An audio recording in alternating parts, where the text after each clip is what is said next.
Hello, hi, and welcome to all our hearts and minds. Thank you again for tuning in. We're here to discuss all things that have been on our hearts and minds, the good and the bad, the concerning and uplifting, or just straight talk. We're your hosts, Kimmy, our passionate heart, Yeah. and me, Jeanette, our mind and chronic overthinker. Let's get into it. Yes. Please and thanks. Okay, let's just jump into it. We have a big show today. How was Big your ones. week? You doing good? My week was good. Had a few things going on, but it was good overall. And I went into the office twice this week. Record Kudos. timings. But for the most part, it was a good week. It was okay. Awesome. Thankful to God, made it through. How about you? Yeah, it was a pretty good week. I didn't have the fortitude to do 2 weeks, but 2 days. But I did one, and that was okay. Not beating myself up about it. And I think as the weather gets warmer, it'll be easier for me to do that. But yeah, all good in the hood. So I'll just jump into the headlines. And I'm going to start with the Oscars, and it's not the topic you think, everybody, because the infamous slap we'll be talking about in our workout. So this is going to be now. light and easy. We're not going to dig deep into that now. Okay, so first, just general Oscar highlights. It was... We know what they're... It's like hard to talk about anything else, but yes, the show we happened. should try because there was more to it. There was more to it. There's more to it. So I wanted to call out Questlove for winning the Best Documentary Award for Summer of Soul. I actually watched that documentary. It's something I was looking forward to. And it was actually amazing. I'd recommend anybody to watch it. It's pretty much about the launch of the Harlem Cultural Festival in the 70s. And the significance of that is that it was pretty much like the black, what do you call that festival in the 70s? What was it? Woodstock. Pretty much Woodstock. It was the black Woodstock. And we always hear about Woodstock, which obviously I've seen footage. It's an amazing music festival that happened in the 70s. I think it only happened once. It was like so epic. And then so the Harlem Cultural Festival was having these big shows, and it was huge, and like it just chronicles like the struggle and to get it launched and just the cultural importance. And it's I'd recommend anybody to watch it. So congrats to Questlove for that. Best song went to Billie Eilish's No Time to Die, and I'm just calling that out because everybody thought Encanto was going to take it. We don't talk about... Encanto, I think, had 2 songs. And to me, I watched Encanto, and honestly, those songs, it would be kudos to them if they won as well. But Billie Eilish won for No Time to Die, and that actually is it's a beautiful song. Billie Eilish and her brother don't miss. So congrats to her for that from the James Bond movie. And I guess outfits. Was there any outfits that you saw that spoke to you? Yes, there were a few. Okay. First, I did want to touch on Tiffany Haddish. Yes, she had to put people back in check. We just want to mention that quickly. But her dress was gorgeous. I thought she paired it well with the blonde hair. Yes, she looked beautiful. I think she looked absolutely gorgeous, if you ask me. But we're not going to go too deep into Tiffany, but she had to check somebody on the red carpet, okay? Yes, she did. And the girl who she had to check didn't even have on her damn shoes.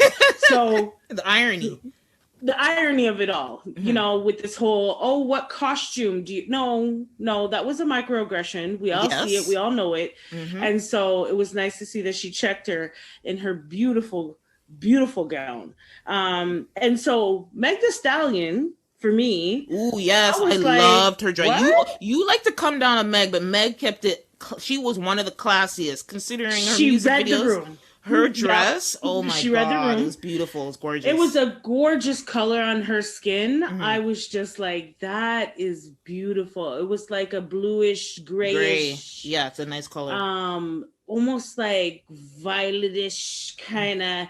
It was giving a lot, and it was nice to see Meg Thee Stallion in a classy situation.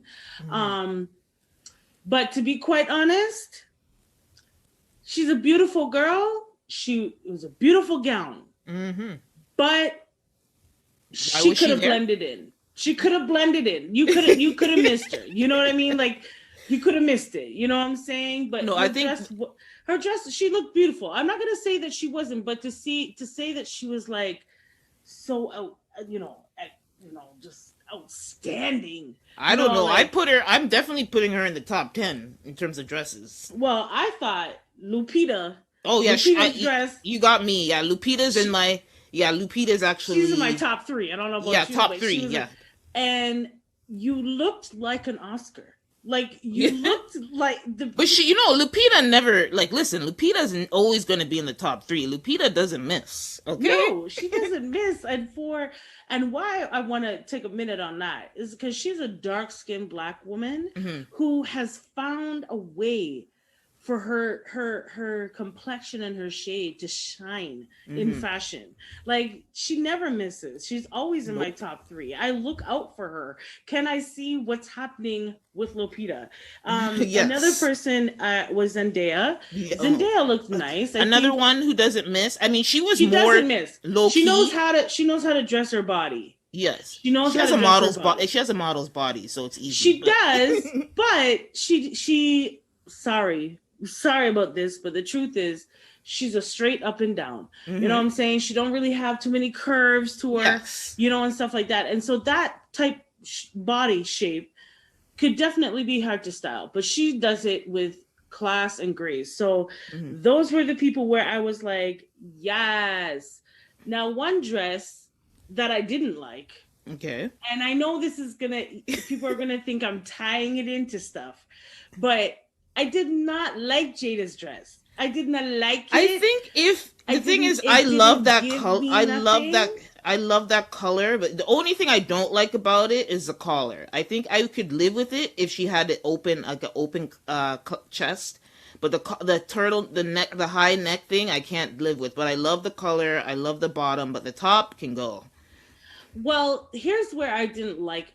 First of all, that color's in. Yes, don't even get it twisted. That color is definitely in. It's hot right now. It's like I don't want to say a foresty green, but it's like a emerald kind of green. It's definitely emerald, right? Yeah. And so, she did it well, but I think Jada is very small. Like, she's small, she's too short for the dress. And I just felt like, are you being swallowed up by the dress? Yes. Blink twice if you're okay. Like, it just is giving too much. Now, I think I agree with you. If it had a plunging neckline, that would have looked bombastic for me. It would have looked really great, but it just wasn't giving what I needed it to give. Okay. I agree. It almost seemed like a distraction to the bald head. But anyways, that's what I have to say about that. Okay, but so me, I had Lupita in my top. I had Lupita.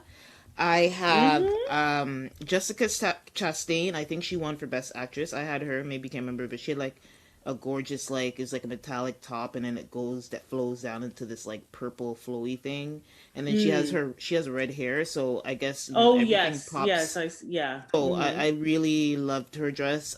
Zoe Kravitz. We're gonna talk about Zoe Kravitz too in the workout, but her Zoe Kravitz is another. She's like Zendaya, the physically designers design for those type of body types, so she looked amazing. Tiffany Haddish is on her first dress, the Dolce that was green and no strapless. Ooh, gorgeous. And I said Lupita already because you said Lupita. And I think those are it. Lupita, Tiffany, and so what do you think about Zendaya? Zendaya wasn't doing it. She was doing it. I feel like what? I need more from her because that look. No, I loved. I've seen it before. I loved it because for her it was because it's like this. When I look at because I'm literally looking at the picture, I actually love it. It's amazing. But because I've seen her do such, Zendaya has licked down the red carpet, so this is tame for her. That's the only reason I actually do love it, but it's just because I've seen her, for me, for Zendaya, this is a 7 for Zendaya, but for a regular red carpet, this is a 10. But her, because she when the movie Dune came out, all her red carpet looks, I was like, Jesus, girl, you're giving them too much. But, statements, too much. But I actually love it, and she wasn't like, she was just there. She wasn't like really, actually no, Dune was up there for best director, I think. But yeah, those are my choices. Like for bad dresses, not bad, but like thing too, I won't say bad, but Gabriel Union also looked good. I saw a picture of her. But she's always usually she's like always mid. Like she's never gonna wow you, but she's never gonna safe. She's safe. She's always safe. Oh, Serena, what the fuck? I don't know if now, okay. Serena, when I saw Serena's look, right? Like I saw the look, and I was like, she needed to wear the gloves to pull off the look. I'll be honest. Like she had to wear the gloves to kind of pull off the entire look that she was trying to accomplish. True. I guess I could get it because you're giving like from the 20s. Top to the bottom, right? Yeah, she had to put on the gloves because it was like, I don't know about this. Ooh. And second, the one thing that I didn't like is she's had work done. Yeah, it's getting worse. I feel like, remember, I think one, this is becoming an addiction. Like last month, I couldn't remember. I sent, like, the thing is, I've been noticing it, but now it's so obvious. Like before, I was like, in your face. It's like in your face. It's too much, and I think she's definitely. What's her name that changed your face? She needs to change her name, Michelle. What's her name? Yeah, Serena doesn't need to change her name yet, but she's getting there. We're getting there. We're getting there. She needs to stop. We're getting there. She needs to stop. Like it's not necessary. Like if she should just leave it. It's starting to look like trolling. Like I don't know. She's just starting to get that plastic surgery face. It's there actually. Yeah, so she needs to not do it. It really doesn't suit her. Honorable mention to Lori Harvey. I don't know if you saw her, but it's, oh my gosh, gorgeous. She's wearing, it's a couture dress. Yeah, Lori Harvey. Check it out when you're done. So that was the Oscars, at least the part that we care about. There's obviously a lot of great winners, but I mean, you all can check it out. We just wanted to kind of go over that. Again, the workout we'll be talking about Will versus Chris Rock.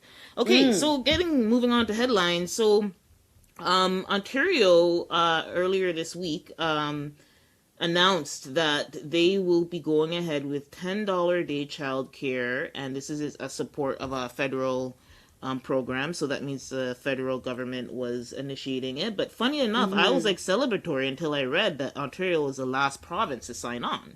Yeah. And I guess Doug Ford just decided to do that because it's a re-election year, so he's doing everything he can to get on everybody's half side. So this is going to go in, so the deal commits to the federal government in providing $10.2 billion to Ontario over a 5-year period to bring the cost of childcare down to $10 a day in 2025. So that's 3 years from now, but that's still a good thing.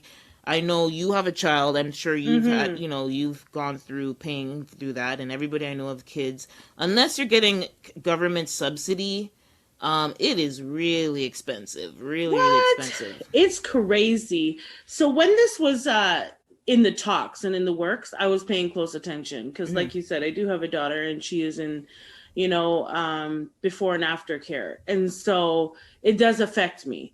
However, it doesn't because of the age of my child. Yes. So the age specifically is from, newborn to just before grade 1, which here in Canada would be like senior kindergarten. And so you get some leeway on that right off the jump, right off the rip. Now, in terms of the $10 a day for everybody else, that's going to take some time to actually take effect. And so us parents, the ones that have children that are over the age of 5, we're going to have to wait this out a little longer. But the ones that have children and multiple children is where it really makes an effect. Yes, yeah. It really makes a difference because it's expensive out here for childcare, and good childcare too at that, because whether you're with subsidy or not, you want to be in a good program in a good area, because, many years ago, I was, a teaching assistant at a daycare center, and they had 7 different locations. And best believe me, depending on where I was, you could see it in the childcare.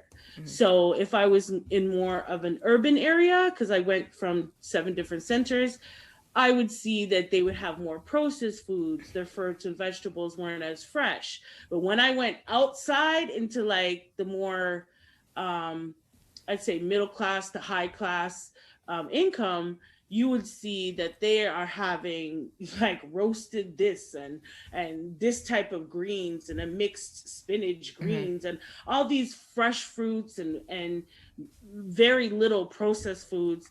And so with that being said, you can see that this is going to definitely make a difference. And, parents can rest assured that, it's not going to, you have to take up a part-time job to send your child to school.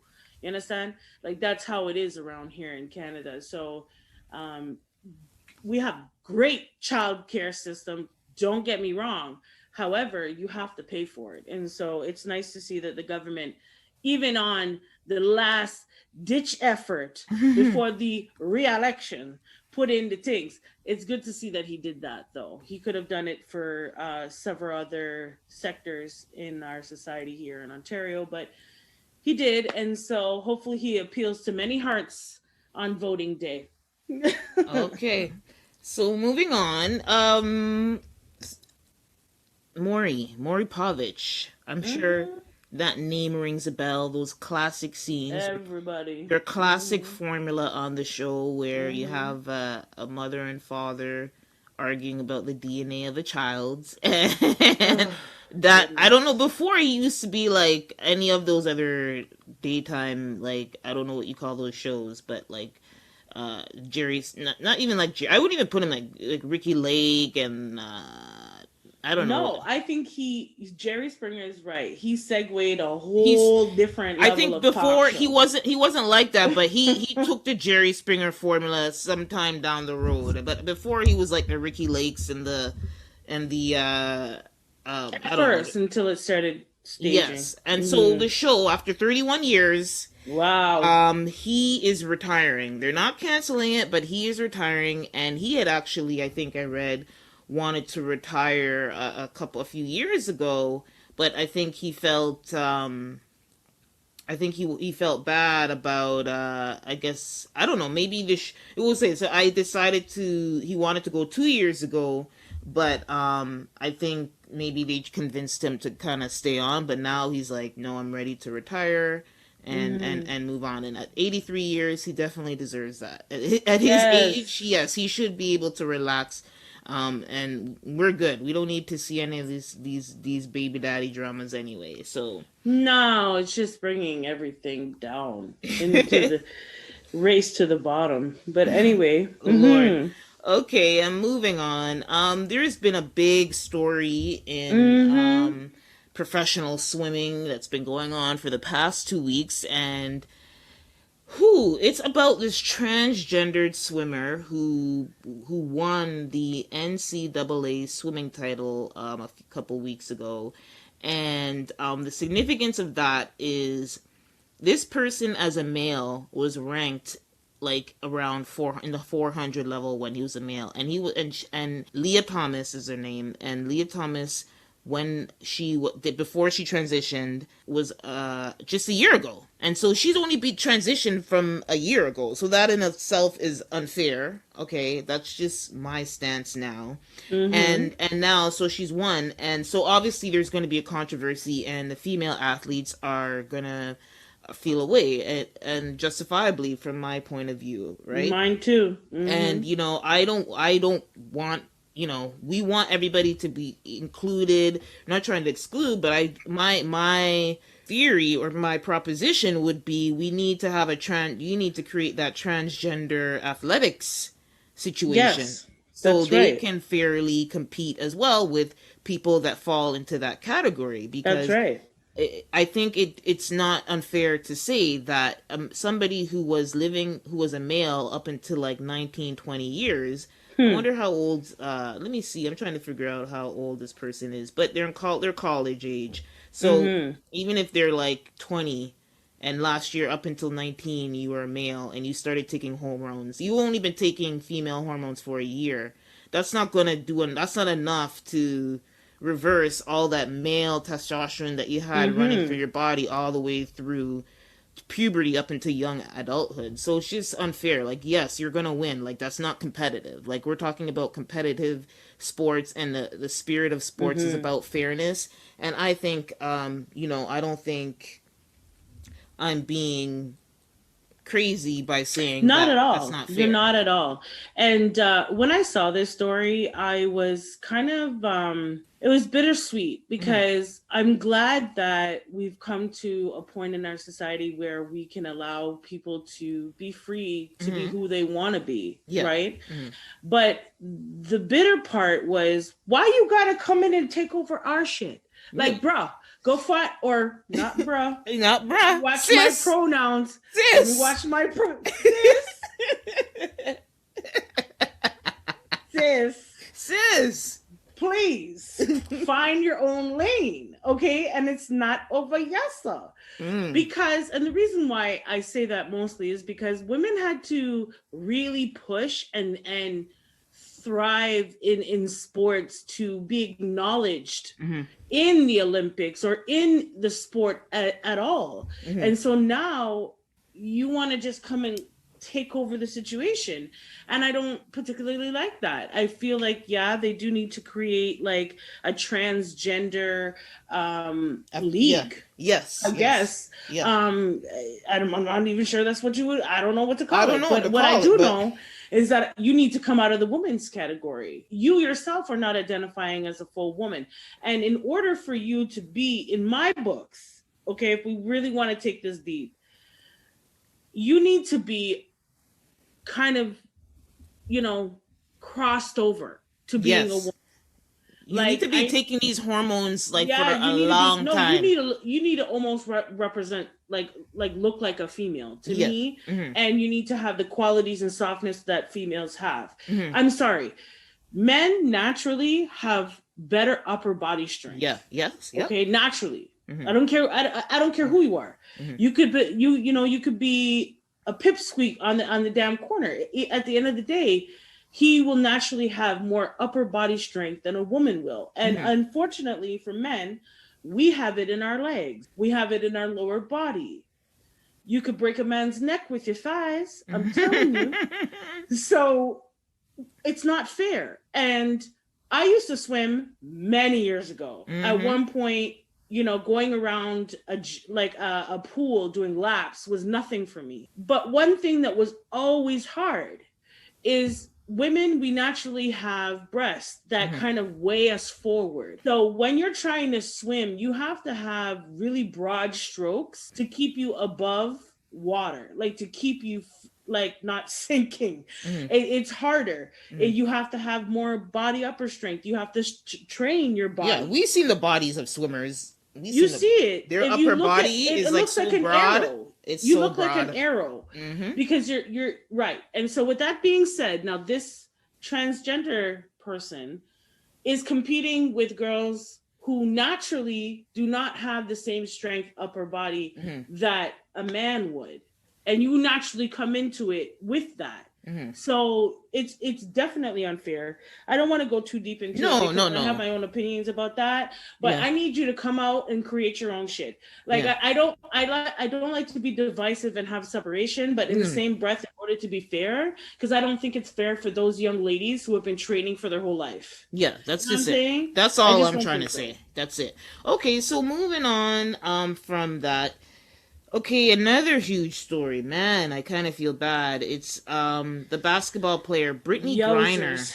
Brittany Griner has been arrested in Russia, and she was arrested February 17th. But I think the story, I know I didn't see anything pop up until sometime in early March. So I think it was somebody, I think some people in the sports community who knew about it, like black women. That's where I first saw it. Maybe there was other people, but I first saw it from Carrie Campion, and she was saying, letting people know that this is what happened. So essentially, she was arrested on February 17th, and the Russian police in the airport, and they claimed that they found vape cartridges containing hash oil in her luggage. And so that was the basis for her arrest. And so obviously there's a war going on over that side of the world. Mm-hmm. And this is not the time an American wants to be trapped in Russia. That's all, no matter if you're famous or you're not famous. An American does not want to be in a Russian jail right now, okay? And we all know why. And basically the update on that story is, so she's been there, she has not been released, but the latest update is that she was in a court. I think I saw this about a week ago. She was in court and her arrest has been extended to May, so that's another 2 months she has to stay there. The court has granted the request of an investigation and an extended period of detention of the U.S. citizen Griner on May 19th, and that's from the association. I think it's Russian State News. So, and again, you can't even trust the Russian State News. No, I don't believe nothing they say. It's all a lie. Yeah. No, but can the U.S. government not extradite her? Like, well, I don't understand. Here's what I'm That's hearing. Where I'm confused. Commentators are saying, because remember, so what they don't want to put too much pushback on the U.S. Russian government. Mm-hmm. Yeah, because they pretty much they don't want to put too much public attention on it, because then they're going to feel like, okay, yeah, we really have leverage, right? Because even though, remember, yes, she's plays for the WNBA, but if it was an NBA player, I feel like this would be a big hoopla and there would be a whole heap of noise, right? But I think they don't want to, if you make them see that you're really trying to bring her in, or there's this big hoopla going on in the media for her, then that's even more reason for them to hold on to her as a token. You know what I mean? Like, you get it, as a prisoner of war. Yeah, I get that, right? I get that. But so you're saying that if this were a man, we'd go to what? No, the US would go to war for him? No, it's not. It's not about the sex. It's more of like the importance of the person. She's a big somebody. Which no, she is. But I'm saying it's like they don't know how important. I feel like they want, like, you know, if it was like a politician, they know they'd have for a fact that they have a prisoner that they can use to leverage. Right now, I feel like they're testing the waters and they're using what they have. But some people are saying that if it was like LeBron James, that it wouldn't be going on like this. Like the U.S. would be pushing more. Not at all. Back. You think Not so? At all. The U.S. would have the first plane over to the Russian Okay, jail. Yeah, you agree. Yeah, okay. Yes, I do, 100%. And even if it were a white person, oh goodness. Oh yes, we would have a big issue. You know, but I don't understand why she hasn't been extradited. I don't understand why they haven't asked for her. Like, I don't understand. Like, I get why they don't want to. We all know why. She's a black woman. They don't want to push that narrative. They'd rather let the black woman suffer in the Russian jail. I also think it's safer for them. Again, like, if they feel, you don't want to make them feel like they have leverage. So it's safer to do everything. Like, I hear that they're doing everything behind closed doors. Certain things you can't publicize. Again, there's a war going on. And honestly, even though it's happening over there in Eastern Europe, the U.S. is heavily influences into why this war, like, of course. So, and that's why I wanted to say, and I'll leave it at this for my opinion on this one. Yeah. This is all politically driven. Of course. And the person that is suffering the most is the black woman that's in the jail. Yeah. In the Russian jail. Big old, almost 7-foot woman. Yes. In a Russian jail. Yeah. Okay. In the middle of nowhere in the Russian jail while there's a war going on. Yeah. So it's politically driven. Yeah, it's very scary. Whenever something is politically driven, unfortunately, the bystanders suffer the most. Yeah. And in this case, so yeah, I'm gonna leave it there. Yeah. No, I feel bad because I would be petrified if I was her, because you're just thinking something I didn't mention is the whole reason she's even there is because, like many WNBA players, they play in Europe to make up, you know, the WNBA pay is not that great. Crap. So they play. It's like them having a job like a teacher. They're making like $50,000 a year. Like, it's crap. Yeah, it's ridiculous. And if they were to value women in basketball, we wouldn't have this issue at all. There would be no woman in no jail in Russia. Yes, exactly. So she was playing there, and that's when she's comfortable. Like, Russia is like her second home. So maybe that she's used to walking through the airport with a vape pen, or maybe she forgot it was in there, or what. But unfortunately for her, Lord of mercy, she looks like she's a prisoner of war. I don't know. So we're praying for Brittany. Prayers up for Brittany, man. Okay, so now moving on to music news. I wanted to talk about Miss Big Latto. Latto had a new album recently. I think it's her second major album, 777 or 777, the lucky number, and God's. I think it's the God's number, they say. So she has been doing a lot of podcasts. I've seen her on The Breakfast Club. I've seen her on Angie Martinez. I even saw her on Joe Budden. Like, the girl She's all about the place. Yeah, she has been promoting that album. So I gave it one listen. I think I gave it one listen. I don't know. I think there was like a lot of hype. I think it's okay. I don't know. She has some good singles. I think as an album, it's a little bit it's like, just, you know, when you have an album, there's an album with singles, with just good singles, and there's a good album where, you know, it's as a complete total package, it's amazing and cohesive, and you can see the vision and the goal for it, right? You know what I call those albums? I call them forward, because what I end up having to do is press forward. Next next track. Oh, here's the popular one. Okay, next track. There's albums you play. Then there's albums you forward. And she's one of them. I'm not going to say that she's not good at what she's doing. She's good. No, she was working. And she's a little different. Yes, there's something about her that's a little different. No, she takes rapping. You could tell she takes rapping serious. It's not like she's not a girl that a guy found and pushed into rapping because it was an easy package. She's been rapping since she's a child, and you could tell. Like, she takes it very seriously. Yeah, I haven't listened to the full album, but from her singles, they're bops. But again, forgettable. You know, I'm sorry, Latto. You need to give us, now that you put this out, you need to be dropping something soon. The only one is BDE, Big Dick Energy, is the one that's her big song, and I think it's still that song for her. And then Wheelie is a song, the big single that she has for this, and it's actually it's a good song, but it's like a club song that's going to be probably hot for the summer and go away. But I saw the video and I was like, damn, this video looks kind of cheap. Hate to say it. I mean, if it's a girl's second album, you guys have her everywhere. I mean, spend some money on the big video. Like, I don't know.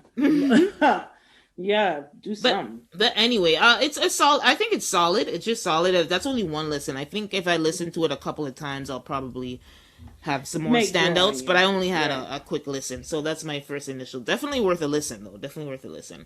Okay, moving on to our first segment, which is Lord of Mercy. Lord of Mercy, Jesus, that knew you. Oh, Lord of mercy, mercy, mercy. Oh, Lord of mercy, mercy, mercy. This week, we're going to talk about that's my watch coming in. And that's exactly. I didn't understand. That's actually, we're going to keep that in the episode. That's actually, I didn't understand.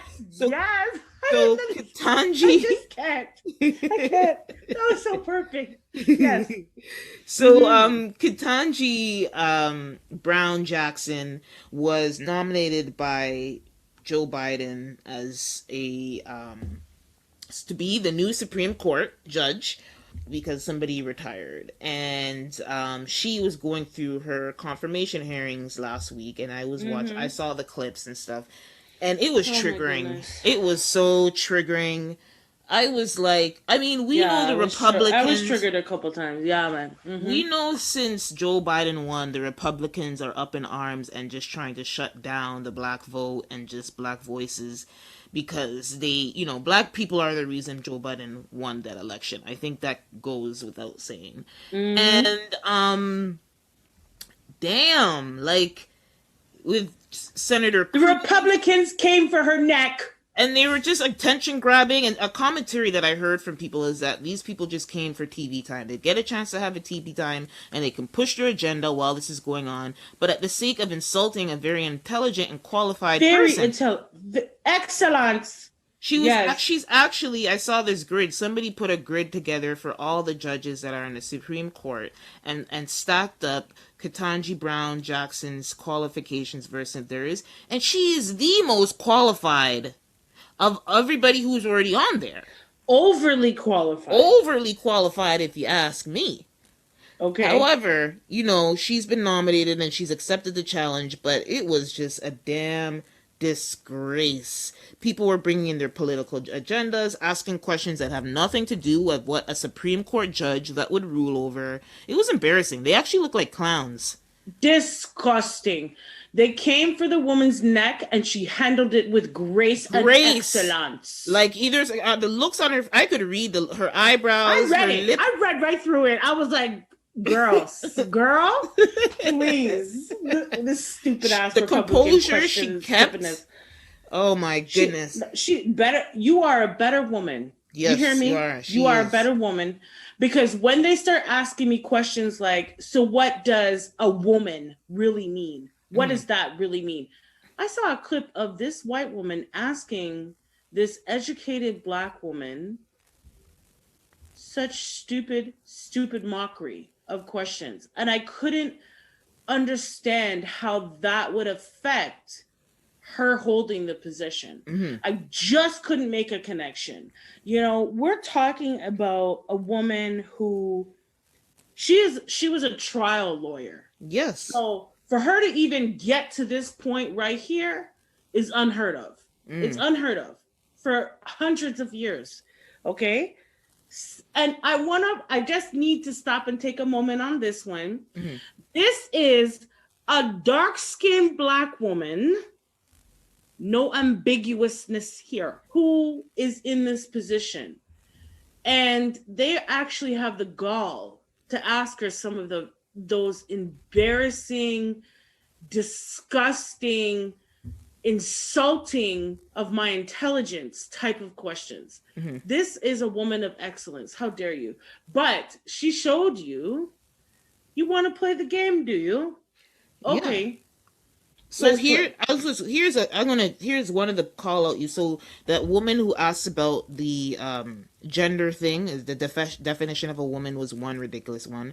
Another ridiculous one that I want to call out before go on is Senator Cruz, Ted Cruz. I think he's the senator for Texas, I believe. Mm-hmm. And he held up a book called Anti-Racist Baby. And he asked her, do you agree with this book that babies are racist? And this is a video that's going around where she pauses. She pauses for a good 10 seconds. And she just gets with the deepest sigh from the soul of every Black woman. Senator. And she was quiet. She paused for a full 10 seconds. And then she responded, and she had to give herself a moment there. She really did, and I don't blame her. She says, I don't blame her at all. I don't believe that any child should be made to feel as though they are racist or not valued or less than that they are victims or oppressors. She said that eventually, he continued from there.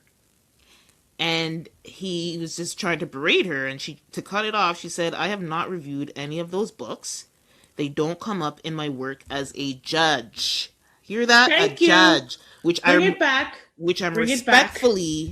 respectfully here to address. Yes, cut him off. Okay? Because of course you're bringing up the whole CRT thing, which is another disaster going on over there. Mm-hmm. So it was triggering, but kudos to her. She got through it. And at the end, Cory Booker, I thought it was a little bit dramatic, but mm-hmm. He came on and he reassured her. He confirmed his vote. He confirmed his vote for her, and he also kind of pushed some positivity back onto her. She was basically railed across the nails for a position that other people don't have to be, ever have to worry about. Yeah, and I mean they do have to go through that not process. Like this. Yeah, not like this. Like they challenged her intelligence, and I think that was like my biggest thing. And when he ends, she actually like cries after. So that's how she kept it together. But I think when Corey was pushing love and positivity into her, and she started to cry, I thought that was very beautiful, because he said, you are worthy, you're a great American, you've earned this spot, nobody is going to steal your joy. And you know what, that's every day, that's a mantra all of us should say to ourselves. We wake up, well, you know what we do, it might not be those exact words, but I think every Black woman that gets up every morning says to themselves something of encouragement or something to get them through to the next day. So, kudos to you, Black woman. I'm so happy that you kept your composure even through the nonsense. Mm-hmm. Because one thing that I have a hard time doing is when people try to insult my intelligence. Yes. And how dare you? She's an intelligent, brilliant Black woman. Mm-hmm. And for you to demean her in such a way, good on you. Good on you, girl. But we's gonna move on, because them Republicans, they can take their foot off your neck, okay? Because you done did the do. So you're good now. And push through. But anyways, we're gonna go on into the call out. The call out.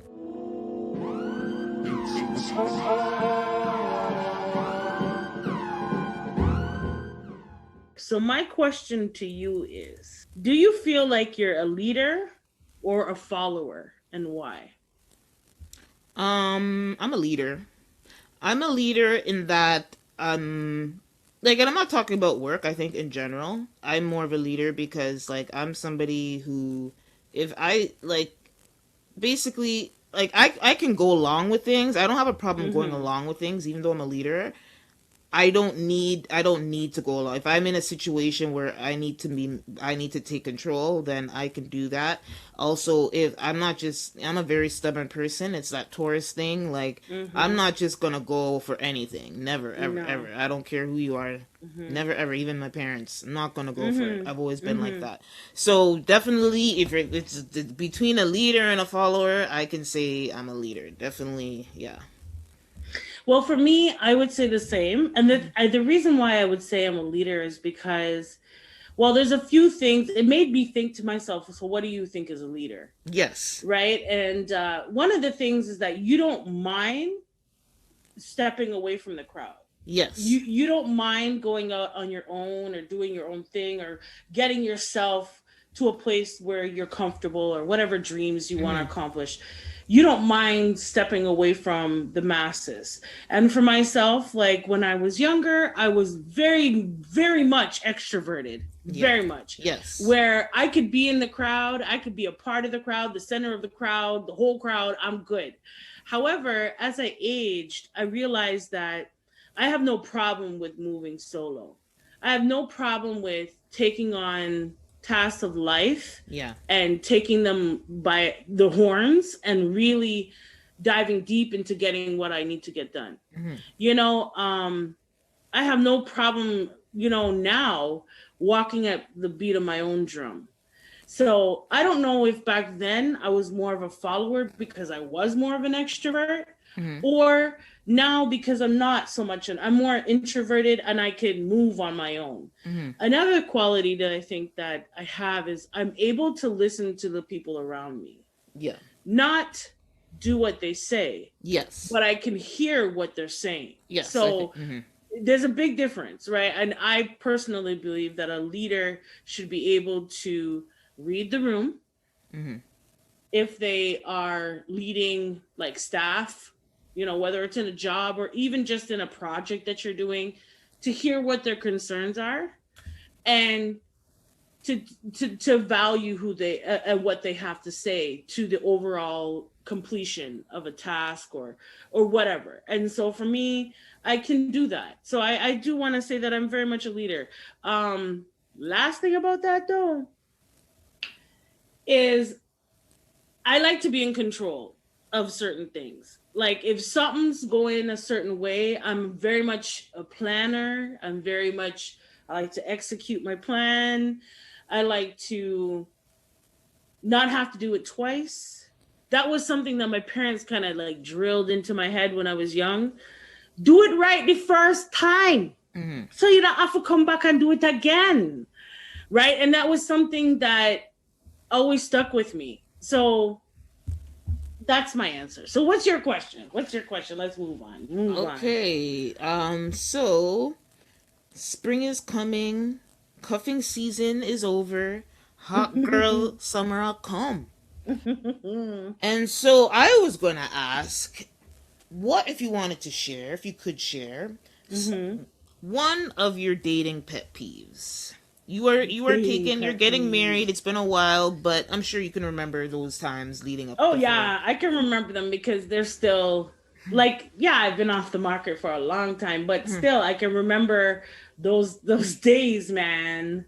Whew. Girl. One of my biggest pet peeves with a dude. Now, this is going to sound very traditionalist, which... It's okay. Own it. It's okay. I own it. Walk with me here. Because I want to be a woman. I want to be pampered. If you're going to ask to go out with me, you automatically should pay. Yeah. Automatically. I'm sorry. I don't care who you are. You can come for me if you like. But I just feel like there's chivalry in that and court me. So hold on.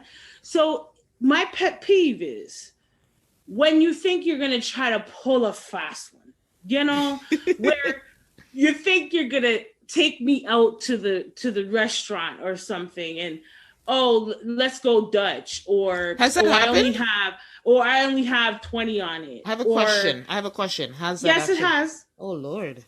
Yes. Needless to say, never saw him again.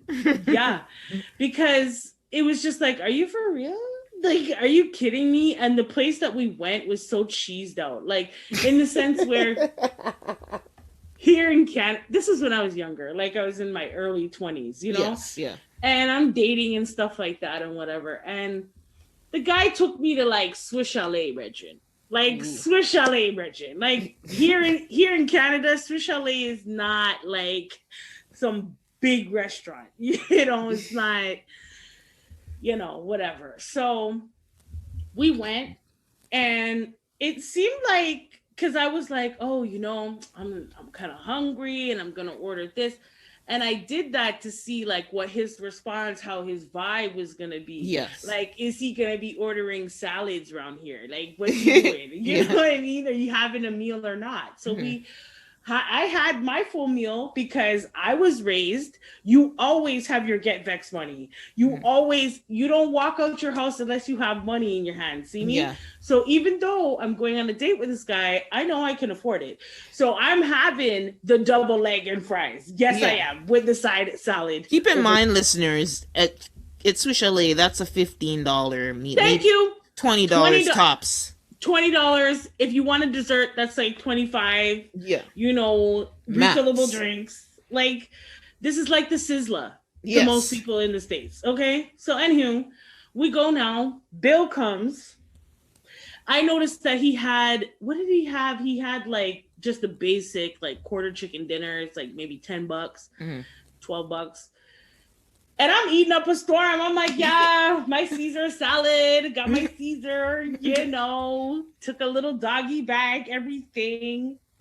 Bill comes. Manzum's like, oh, I got 10 on that. I'm like, what? Huh? You got 10 on that? And he takes out a $10 bill, brethren, and he put it down on the I was like, what? So, of course, me being me, I'm like, no, how about you give that as a tip and I'll just pay the bill, okay? You take your $10 and put it down as a tip for this woman right here. And I'll just pay the bill. Yeah. I never talked to him again. I never saw him again. I didn't want to be around him again. No, because it was like up until that point in time, it like he acted like he was going to take me out to dinner and wanted to show me a good time because he was interested in getting to know me. But little did I know he was trying to walk away with big dinner in the Swiss Chalet, and he's walking with his $10. Like, what you mean? What? That doesn't cover the tip. That doesn't cover the tax. That doesn't cover the What you mean? Better sing. God, Lord, these thank you, Jesus. You've been they're over and done with, yeah. Done. Because I couldn't take that. It just, you know what? If we're gonna go, I'm not expecting you to pay for everything, but if you're gonna act like you want to take me out on a date, then do it properly. Or don't do it at all. Or just take me to coffee. If the budget is low, then take me for a coffee. How about we go to the little Tim Hortons, get a little coffee for $2, walk down the road, whatever. But if you're gonna act like no, but that's the thing. He was expecting more out of it than what he could give. You know what I'm trying to say? So after that, I never talked to him again. So that's my pet peeve. Stop fronting. Just come straight. And I could work with the straight. Like I could work with, you know what, I'm really hungry, but I'm kind of broke right now. I might have just been like, you know what, don't even watch that. Let's go and get something to eat, and that's that. Yeah. The bill would have been $40, $50 with a tip. Like what you really saying? And you deal with it, but you can't see that person. Well, again, you're young. You were young. You're in your 20s. I guess it's different. I was working. I had money. Yeah, it's unacceptable. Actually, what I'm really trying to say is it's unacceptable. It really is. Like, don't ask anybody. Than me. Ooh. Yeah. Ooh. Yeah. He was closer to 30 than I. Yeah. Yikes. But anywho. Lesson learned. Okay, so I was gonna say, I don't know if I said this before, but the FBI interrogation. FBI interrogation, like if you are like questioning everything, don't do it with Jeanette. Don't do it until my DNA. It's like that's a red flag. I'm like, what? Are you an investigator? Are you like an op? Like, what are you doing? Too much. Why are you asking so many questions? That like you should ask to me when you're at least the first couple 2 or 3 dates. I feel like it should just be like current, general, interests, passions, dreams, whatever. But when you start getting into wanting to know my family tree and want to know how many body kids kids, that's fair. I think. Sorry, I think not kids, but like it's like you want to know body count, you want to know all this stuff. It's like no, but kids is something that should be mentioned in that first initial conversation. I agree. So that's nothing. That's not digging deep. That's a part of who you are. That's like saying, my name is Jim. Yes. Yeah. Yes. No. That's I said that out of turn. Mm-hmm. That's not what I meant. Mm-hmm. But that's what I was gonna like. Where you work? It's like pretty much you're asking me how much I make when you ask me that. Like that's a real bad. When they ask where you work, like in that first, it's like you can ask me what I do. You can ask. No, my favorite is how much do you make? There's some people who are boldly just bold and bright. That's like, what? Why are you watching my pockets? Like, what? You want me to give you my notice of assessment? Like, what the hell? Yes, exactly. Like you're the tax man. Like you work for the damn tax people. Like, what you want? Are you an undercover investigator? Like the way these questions are coming at me, I feel like you're some type of. You're CRA's at my door. Oh my god, yeah, so that's it. No, everything comes in sections though. I'll agree with you on that. Like everything comes in sections. There's appropriate time to ask. You can ask questions. That's a part of getting to know somebody. But I think even if you are off in timing, the best thing to do is to approach them like, I'm really interested in asking you this, but I don't know how you're going to feel about it. So, even if you do that, yes, even if you do that, then I think I won't be as I'm not trying to be all up in your business, right? But I'm curious. Yes, because then that will take some of the edge off. Because when you just come in hot like that, then I'm like, turn off. Big time. And I do agree with you because, sorry, I've always said this, and I'll say it quickly. Mm-hmm. If I'm dating you and in the first 3 months you want to talk to me about finances, we're done. You understand? I'm telling you, I trust me, I've been through things where I put certain things into place. And one of them is if in the first 90 days of me knowing you, I hear anything about your finances, it's a done deal. Like they're asking for, like they're asking for help? No, not even that, not even quite dry begging. Mm-hmm. No, when I start to hear like, the sob story and the car broke down on this side and I don't know how I'm gonna get the car again and oh Lord Jesus, the rent soon. Nah, bro. No, that's not my problem. None of that. That's not my problem. I don't want to hear none of that because, like you said, we're getting to know each other, and I don't want to hear what your financial burdens are, even if you're having them. Mm-hmm. I don't want to know. It's none of my business. I'm just getting to know you. Can I know you outside of your credit score? Like, yes, please. Please and thank you. Like, stop this. But anywho, that was a nice call out.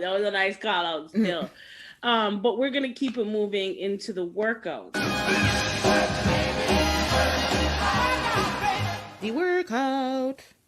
Right. So this is where we get a chance to work out our hearts and exercise our mental fitness and do deep dive discussions on issues that are affecting our culture. Now, listeners, we said it earlier in the headlines that we're going to talk about this because we understand that this is a big something to do.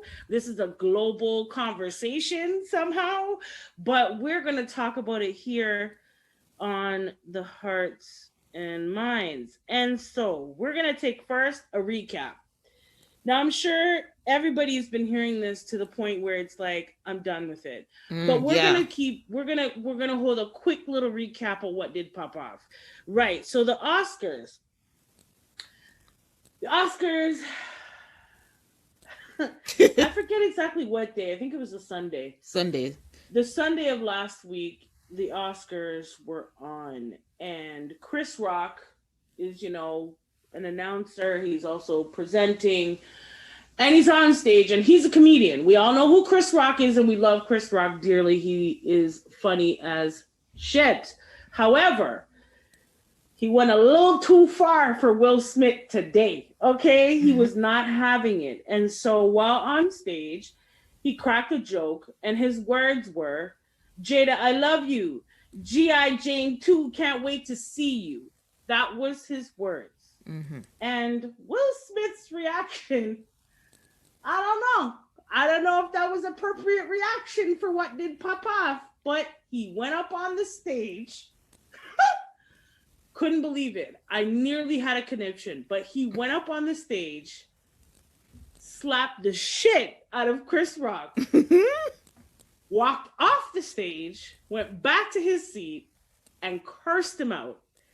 And he said, verbatim, sorry, mama, I'm going to have to swear, but keep my wife's name out your motherfucking mouth. 2 times. Out of your fucking mouth. Yes. He said this 2 times at the top of his lungs. And the second time he got just a little bit louder than the first. You understand?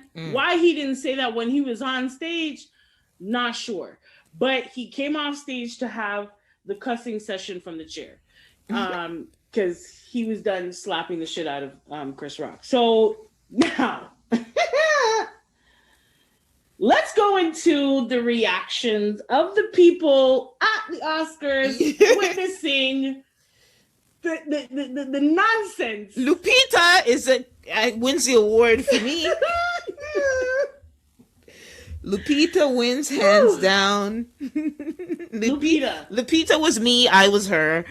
Lupita, you dressed so appropriately for this moment, okay? Because you deserve to take an Oscar. You should have at least 2 of them up on the table, because when I saw her face, it was like she was, like you said, I was channeling her, she was channeling me. And what I was saying in my head was, girl, do you see what the hell is happening in front of you? Do you see what's happening? Because she looked around like, what is going on? What is happening? But she had so much grace and composure. Yes, she did. And she had such a beautiful dress on to do it. She was in the frame. She was in the frame where he was cussing out, and Jada's looking at Will like, looking at Jada like, what letting your man do right now? Like, what are you letting your man do? You need to get your man. Like, you need to. That was one reaction. But another reaction that I wanted to mention was Nicole Kidman. Oh yeah, she's she's making circles too. Like the two biggest meme reactions are Lupita and Nicole Kidman. Nicole Kidman's face, her hand, her whole body reacted. Yes, looked like oh my gosh, what is going on here? You know, I was like, wow, and the award goes to, but Lupita would have won. Sorry, yeah, Lupita got that because she held composure, yet she gave it all away in the eyes. Yes, Look the eyes. The eyes. In the eyes. Now, Nicole Kidman, I'm sorry, you're not aging well. Nicole Kidman, you are a beautiful actress. I love a lot of movies that you're in, but you are not aging. She's done a lot of work on her face. It's actually gotten better. It used to be worse. Her first not aging well. You're not aging well. Okay? We could give her grace though, because I'm gonna give her grace, but that pose of your mouth wide open and your hands flaring all over the place, not very, it didn't do you good. It didn't do you good. But yeah, she just looked beside herself. But it's like, okay. Now, there was another reaction. Mm-hmm. And it wasn't just by this gentleman, Samuel L. Jackson, but it was by Denzel Washington. Yes. It was by Tyler Perry. And they all had to get their boy. To get their boy. But Samuel L. Jackson kind of high-fived. He high-fived him. Yeah, that's what he kind of. But like, I feel like Samuel L. Jackson is from a different generation. Yeah, he's about that smoke. So yeah, especially when it comes to his wife. You know what I mean? Yes, that's true. So yes. Now these people's reactions were very startling, very funny. But I was a little concerned that all of a sudden all these black men in Hollywood are flocking to him. And I don't know what Denzel, I heard snippets of what Denzel supposedly said to him, and he was trying to, check him on it. Mm-hmm. But also Tyler Perry, like, I was just like, okay, well, where were you guys when you saw him walking to the stage? But I don't blame anybody for that, because what we're forgetting to mention is that nobody thought this was serious until Will got back in his seat and said, keep my wife's name out your fucking mouth. Like, everybody was laughing. Everybody thought this was a bit. So I don't blame, like, nobody thought to, everybody... No. Yeah, so I think it's not until... No, I'm not blaming them. But it would have been nice if you had stopped him. It would have been nice, No, but nobody could have projected that. No, and I get that. Yeah. And I get that. So we're going to move into our personal perspectives. And so I just want to get mine out of the way, because since this all popped off, I've been wanting to say something about this. So first of all, I did want to mention when you said just now that a lot of people thought it was fake. Yes. Initially, when I saw it, I was like, this is so staged. It's ridiculous. Yes. Now, the reason why I felt it was staged, and I'll mention these reasons very briefly, but one was, if a man like Will Smith is going to react in such a way where he's going to lose total understanding of where he is and go up on stage, I didn't think he would have slapped him. I think he would have decked him. I think he would have, if it was really a natural reaction. Mm-hmm. Second, the man was laughing. Like, he was laughing. I didn't think it was that, serious of a joke. And lastly, I know the Oscars is having issues. They've been having issues. Yeah. And so I would not, now here's my conspiracy mind kicking in, is that I wouldn't be surprised if this was orchestrated to bring more attention to the Oscars.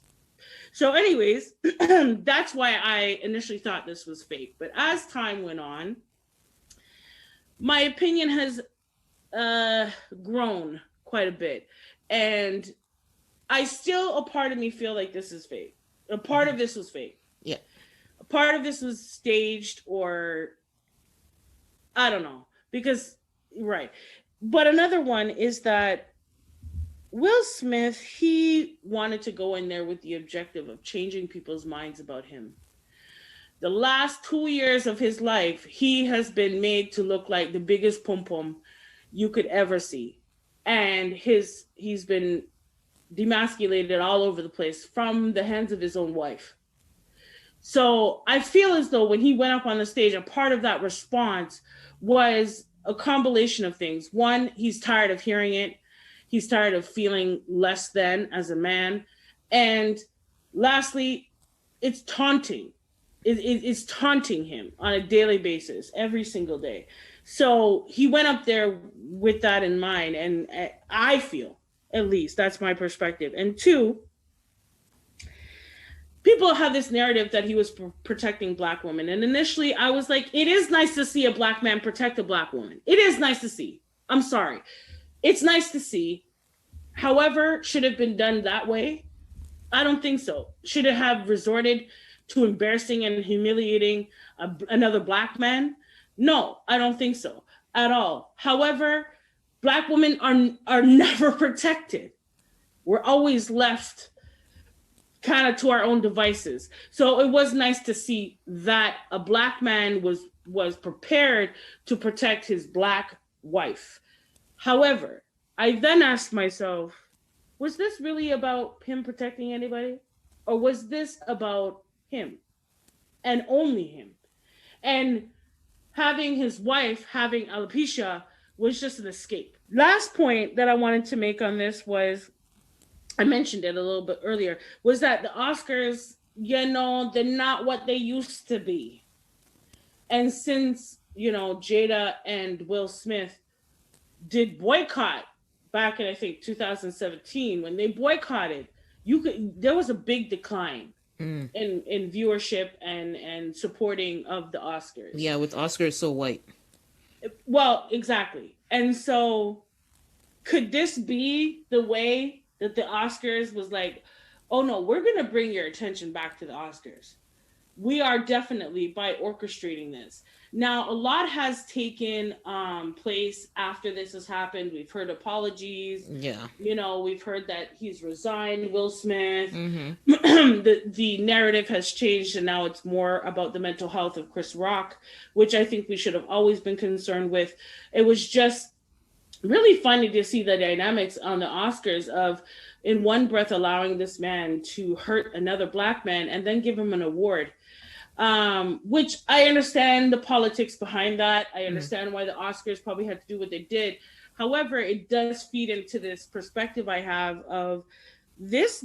I feel like this was put on by the Oscars, and they chose one of the best actors in Hollywood to accomplish this. Because if you think about it, Will Smith, he's an A-class guy. A lot of people, we need to put that at the forefront. This is very, very out of character. This is so out of character. After this whole shebang, this whole shitty ass situation at the Oscars, they went to this man's mother, okay, and even his mother in an interview said, "I don't know what's going on with my son, but this is not him. This is not. He's not this combative. He's not. I don't know what's happening." And so we all know this is not his character. This is not Will's character. Not to say that as a man, he probably hasn't gotten into different, tiffs and stuff like that. I remember once someone tried to kiss him, he slapped the shit out of them. But, a man who was interviewing him, who tried to kiss him, and he was like, no, we're not doing that. But other than that, there's very little about his life. And Jada, with her Red Table Talk, came and put everything on the blast. And ever since then, it's like we found out so much more about Will Smith, or confirmation, because we know he was out in the streets too, having his own entanglements. But either which way, this is man and wife at this establishment, and I just don't think this is the right way to handle it. I think maybe if you wanted to deck him, you should have waited till commercial break and went up there and did your due. Like, I'm just saying, I'm not promoting violence, but if you felt that enraged, for you to lose total self in this situation, I don't know. I'm beside myself to see that Will Smith has shown me this demonstration of anger.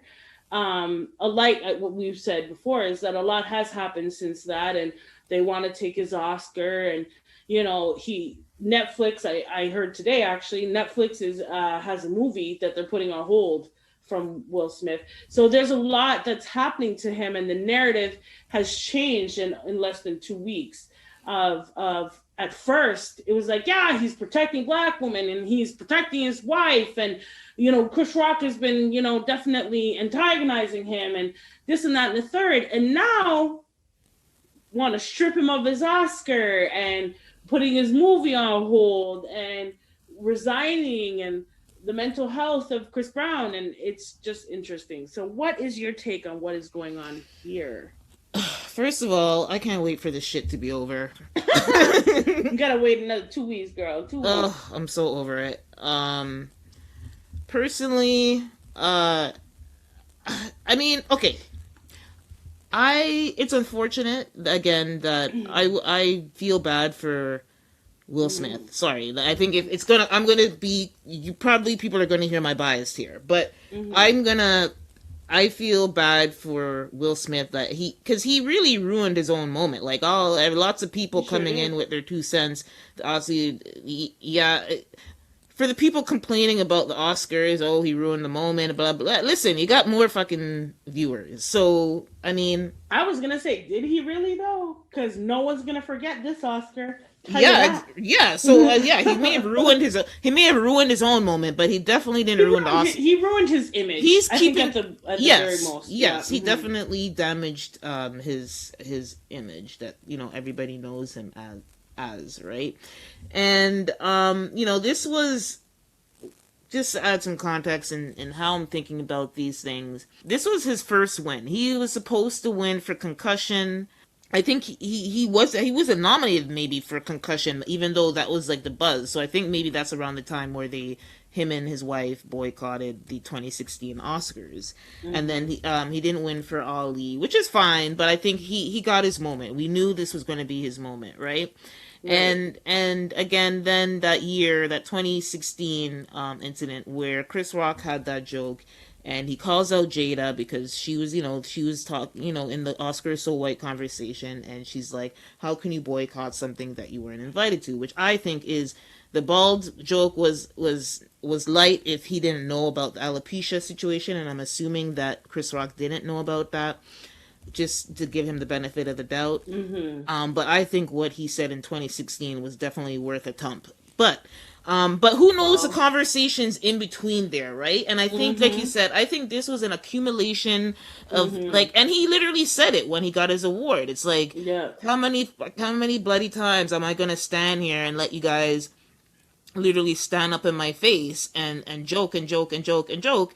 And, I think that's, even like somebody like me, like I'm like that. Like, I'll let things go until that it's not okay. And it's not healthy. It's not a good idea. And maybe there are better ways, there are better ways of dealing with it. But you could tell that he lost control. He did something he didn't want to do. And obviously he's facing all the things that you brought up.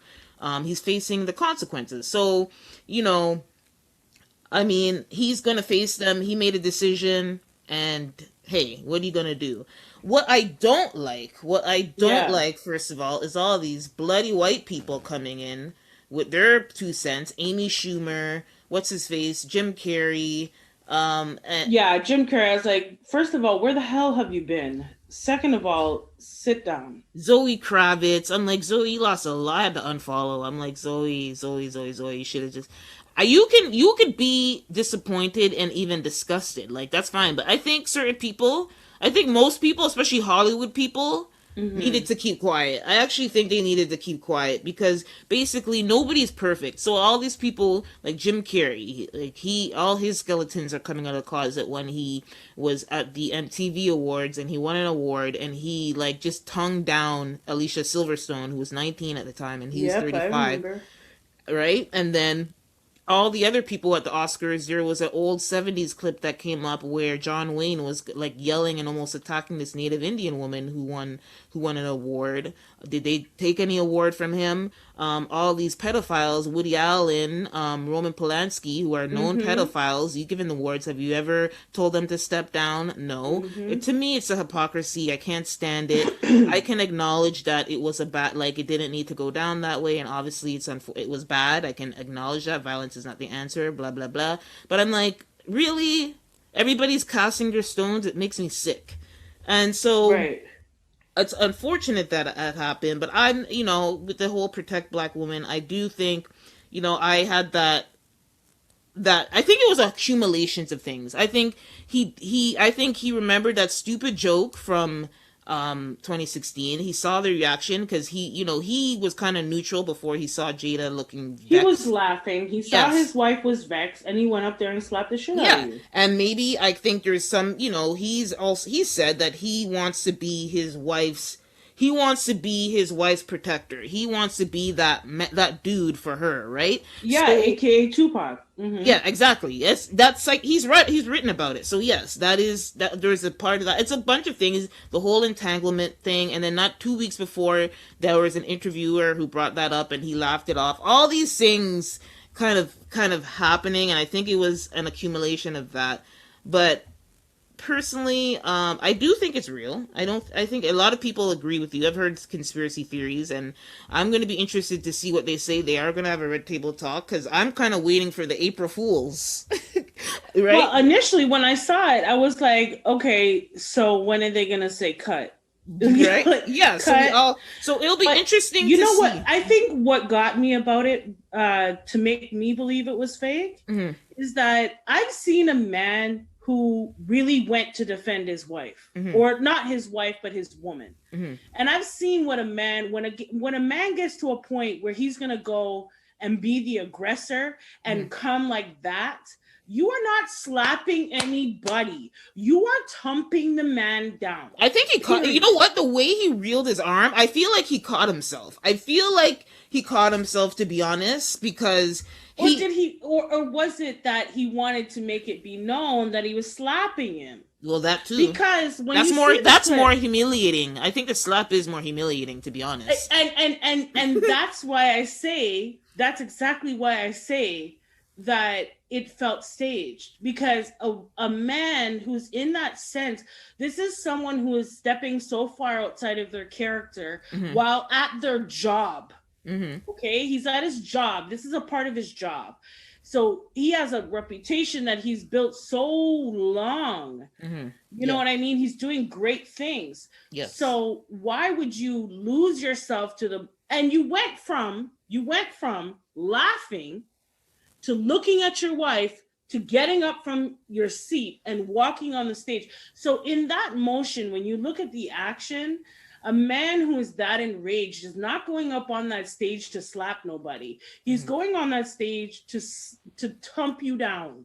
You understand? He's coming close fist. That's what I would see. That would a man who is that angry. You understand? So the point that he didn't do that showed me that it wasn't out of a real sense of anger. If you look at the course of events, he was laughing. So he wasn't even in that enraged stage where he's going to lose so much sight of where the hell he is and what the hell he's doing, that he's going to get up on the Oscars stage and go and do that. And second, it happened so quickly where at first people weren't sure, did he full punch him? Or did he slap him? And it wasn't until Chris Brown made it be known. Chris Rock. My bad. Chris Rock. There's too many of them out here, you understand? But anyhow, Chris Rock, he had to tell us that it happened. Yes. He told us what happened. Yeah, Will Smith slapped the shit out of me.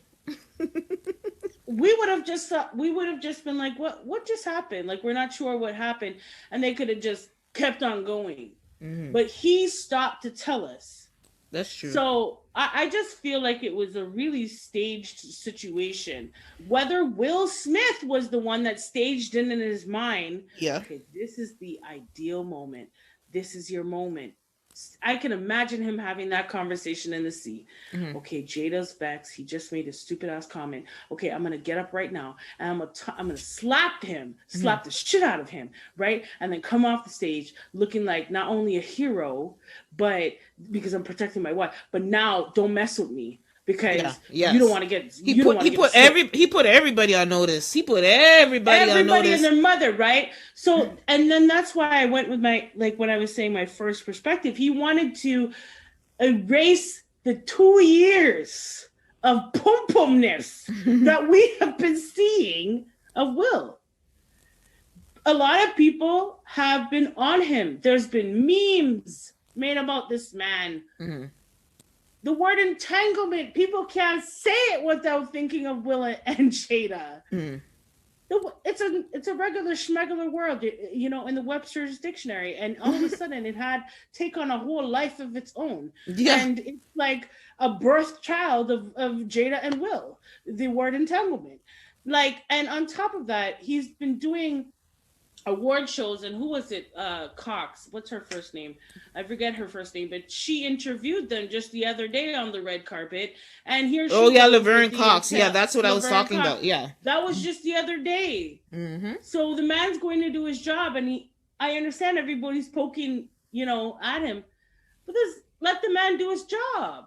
He can't walk. It was tasteless. I think at that point, I mean, that wasn't. I feel like 2 years after the incident, like that was, as a red carpet interviewer, like if you were like one of those like Instagrammers or something doing that, maybe, or TMZ, but like you're like an official correspondent, and that's what you're talking to them there. I think that when that happened, he said, Will said to himself, "Yes, okay, this is no longer on. This is the last time." This is not on the internet anymore. This is not the memes and the jokes on the Instagram. No, this is up close and personal. I'm walking on the damn red carpet now, and everybody, you know, and to be honest, in that situation with her, she's lucky that they stopped to talk to her. Yes. Okay. As a Black trans woman, she's lucky. And when he gave her the blind, thinking, okay, you know what, the Black trans lady, she's not going to go into, you know, no, entanglement this and that. The man at that moment said, I got to do something. I was with you. I put that in the list of things that accumulated to that slap. Yes, I do. Yes. And, okay, so something I want to say is just to close it out. I mean, it's unfortunate it happened. I think everybody needs to shut up, like I said. And we need to remember, I feel like they're trying to nail, like people are like, yes, people have to have accountability, but he took control and he stepped down from the academy. I feel like nobody should, like, is he supposed to bleed on the screen for everybody? Is he supposed to fucking slit his throat about this? Like, what the hell do you want this man? He has given us over 25 years. And I'm sorry, I'm one of these people. Some people are like privilege, blah, blah, blah. I don't care. I think somebody who has contributed to how much he has into entertaining us and trying to stay positive, especially for the Black community, jovial. This guy has always put on his best face. He's always put his best foot forward, no matter what challenges, everything he's gone through. I mean, you know, all that to say, for me, I'm giving him grace. I'm sorry that happened. That had to happen to Chris Rock. But something to Chris Rock, to his point. Remember Chris Rock made a movie called Black Hair? Okay. Say it now. Okay? He made a movie called Black Hair, and there's two ways of looking at it. Mm-hmm. There's one way to say he was trying to shed light and help people understand. That's one hand, and I took it. But at first, and I later on came around to say, like, okay, it's not necessarily a bad thing. But there were a couple of jabs to what Black women do with their hair, and if you really look back, like, it was filmed nice and jovial. I saw the movie. Yep, there were lots of jabs. Yep, there microaggressions. Yep, from him as a Black man. Mm-hmm. Yep. As a Black man. And so so he's not looking too good for me there. And also when there was a comedian called Louis C.K. that there was a conversation on saying the N-word, and Chris Rock was kind of like, siding with that person, that white comedian, Louis C.K. And so I'm just saying that even though Chris, he's very, when his comedy is very, I would say, to the point, and he does talk about issues in the Black community, and he is for his community and speaking on behalf of Black people, and the double standard in America, but he has done some things where I'm just like, I don't know, like you're kind of cooning a little bit, just a little. Yeah, a couple of them. So that's kind of why, again, that first initial comment, it was like, why did you have to choose a Black woman to make a joke about her hair? Well, why did you have to go about on Jada again? It's kind of like, did you want to, like, it's kind of like an assholey thing. Well, you know what? I think that, comedians have to understand that you're going to get heckled. Yes. Now, in this situation, you got slapped the shit out of him. Yes. Like, honestly, you did. In his own words. In his own words that he drew my attention to. But he needs to understand that not everybody is going to take well to what you're saying. Now, in this situation, did he deserve to get slapped like that and humiliated? No, not at all. However, you might think twice when you want to talk about a woman's hair. A Black woman's hair specifically. You yourself have seen what Black women have to go through. You made a whole flipping film about it. So you should see that a Black woman's crown and glory is how she expresses herself through her hair. So you should not be attacking any Black woman for that matter. Okay? You should not. And in this case, was it an attack? No. But you did bring light to something that you didn't have to bring light to at all. That her head was bald. Jada has never had long hair. Never, ever. She's had short hair for the majority of her life. Yeah. Okay, of what we've seen of her. Of what we've seen of her, yeah. Okay, so just let a gorgeous Black woman be. Yeah. I don't understand why you had to do that at all. And it was uncalled for. So unfortunately, you had Will's wife's name in your mouth too damn much. And he got tired of it. And he slapped the shit out of you. Was he right? I don't think so. However, you're not getting the point here, bruh. No. Because this is from 2016. See me? Yeah. So you should have, tread lightly with that. But you didn't. And so it is what it is. So, to end the show on a good note, okay, which, yeah. Well, the good note is that at least Will can acknowledge where he went wrong and he can be accountable for the actions that he held. And hopefully, Chris Rock will keep Jada's name out his damn mouth. You understand? Hopefully. But with that said, we do hope that your hearts and your minds were activated on this week's show. Whether you lead with your heart or your mind, please stay passionate and thoughtful, everyone. We'll talk to you soon. Take care of yourself. Bye. Bye-bye.